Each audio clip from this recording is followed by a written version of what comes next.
Yuk, bagus. Ada gambarnya situ kan? Ada, Bang. Ya. Berarti hari ini kita masuk ke 3 poin penting ini. Ya. Mohon adik-adik tetap memperhatikan.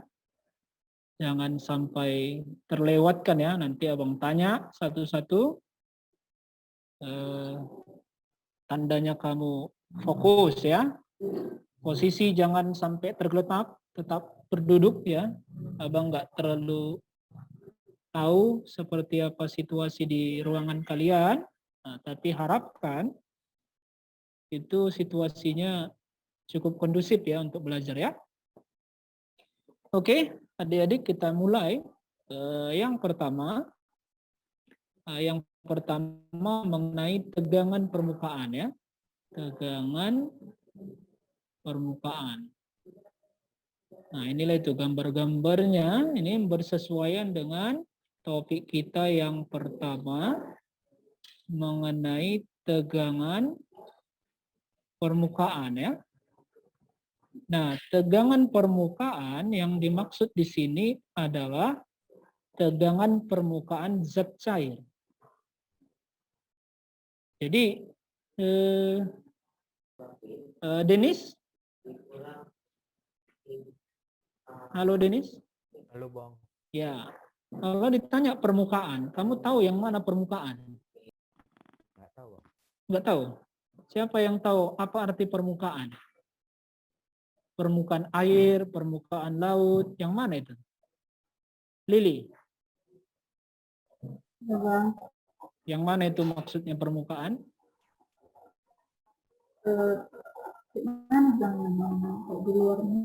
Bilang aja.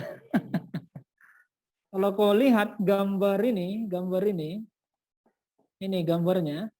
dia sedang berada di permukaan air, bukan di dalam, di atasnya, di permukaan.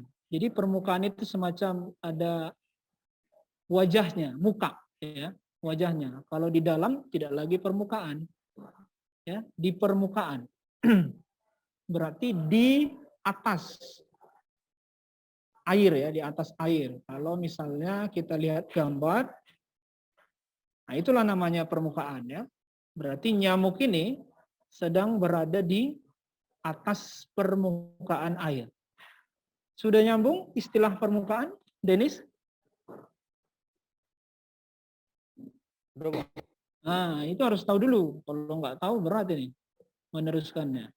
Jadi tegangan permukaan zat cair ini adalah kalau ditanya definisi, ya definisi ini adalah kecenderungan permukaan zat cair untuk mengerut atau berkontraksi, membentuk semacam lapisan deh.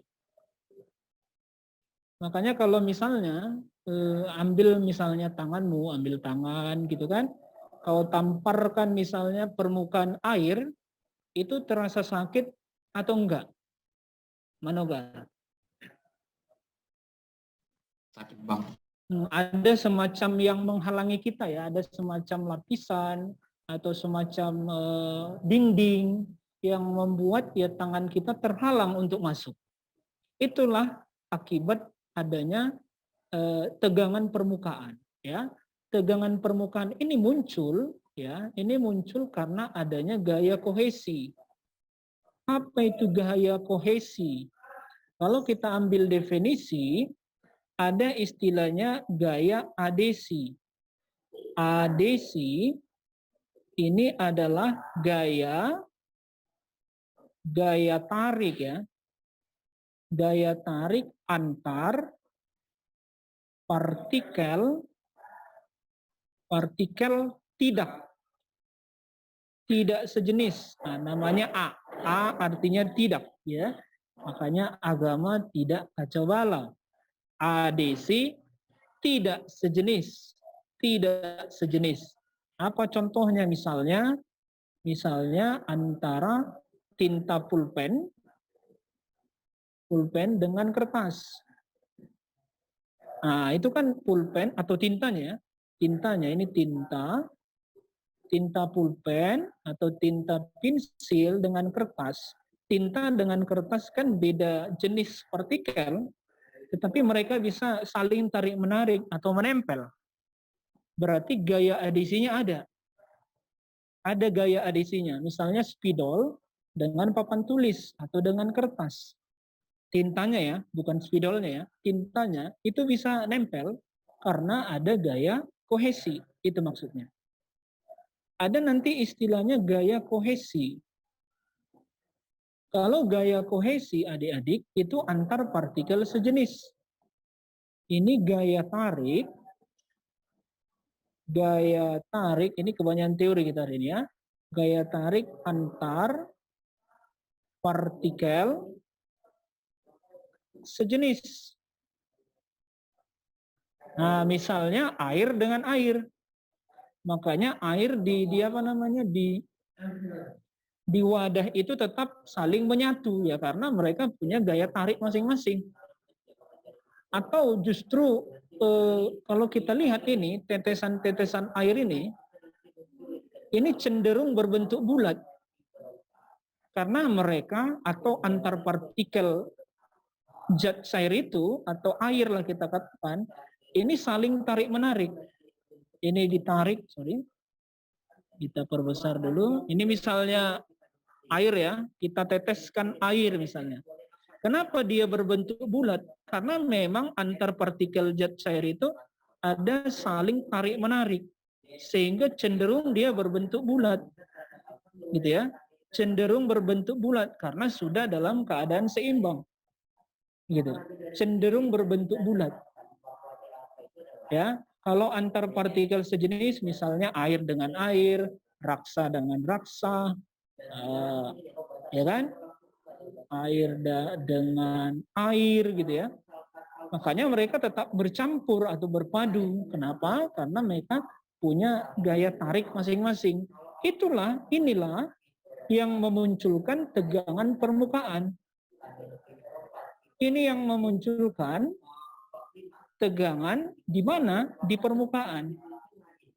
Di permukaan, gitu. Nah, kalau misalnya kita selidiki lebih jauh, kira-kira gini, misalnya, ini agak sabar kamu ya, ini pemahamannya harus kuat kamu di situ. Coba, ambillah wadah. Ambil wadah, misalnya, ini wadah kita isi misalnya air gitu ya. Kita isi air. Kita isi air. Ini berisi air gitu ya. Berisi air. Di dalam itu kan ada molekul-molekul air. Ini molekul-molekul air kan. Molekul-molekul air. Ini molekul air gitu kan. Nah, antar molekul-molekul air ini kita perbesar ya. Antar molekul-molekul air itu ada yang kita sebut tadi gaya kohesi. Nah, kita keluarkan gayanya gini, sama itu artinya gini, gini, gini. Ini di dalam. Jadi di dalam itu gaya kohesi saling meniadakan. Gaya kohesi saling meniadakan. Tapi kalau di permukaan, kalau kita ambil di permukaan, misalnya gaya tarik atau gaya dorong dari molekul lain tidak ada di atas permukaan. Di sini ada, di sini ada, di sini ada, di atas nggak ada. Di atas nggak ada, berarti nggak ada yang melawan gaya yang di bawah. Tidak ada yang melawan gaya yang di bawah. Ini. Maka pas di permukaan itu seolah-olah ada lapisan. Ada lapisan. Karena apa? Karena ada gaya dari bawah. Ada gaya dari bawah. Nah, gitu. Ada gaya dari bawah. Itu yang kita sebut nanti dengan gaya tegangan permukaan. Gaya apa? Gaya tegangan permukaan. Sehingga kalau kita pikir-pikir, misalnya sebuah serangga ini ya, bisa seolah-olah dia tidak menyentuh air ini, karena apa? Ada lapisan tadi, semacam menahan benda yang di atasnya supaya tidak tercelup ke dalam. Gitu. Ada lapisan semacam apa namanya, elastis yang membuat benda yang di atasnya tidak basah atau tidak tenggelam. Ya kan? Kalau kita uji misalnya silet, kita letakkan pelan-pelan di atas permukaan air, itu bisa ibaratnya tidak tenggelam. Kenapa? Karena pengaruh adanya gaya yang menahan dari bawah. Itu yang membuat adanya tegangan permukaan. Itu dasar ceritanya, ya. Itu dasar ceritanya kenapa ada lapisan di permukaan zat cair. Karena adanya tegangan permukaan. Nah, pertanyaannya bagaimana menghitung atau mengukur tegangan permukaan? Tegangan permukaan. Ya. Nah, secara definisi adik-adik, secara matematis, tegangan permukaan itu simbolnya gamma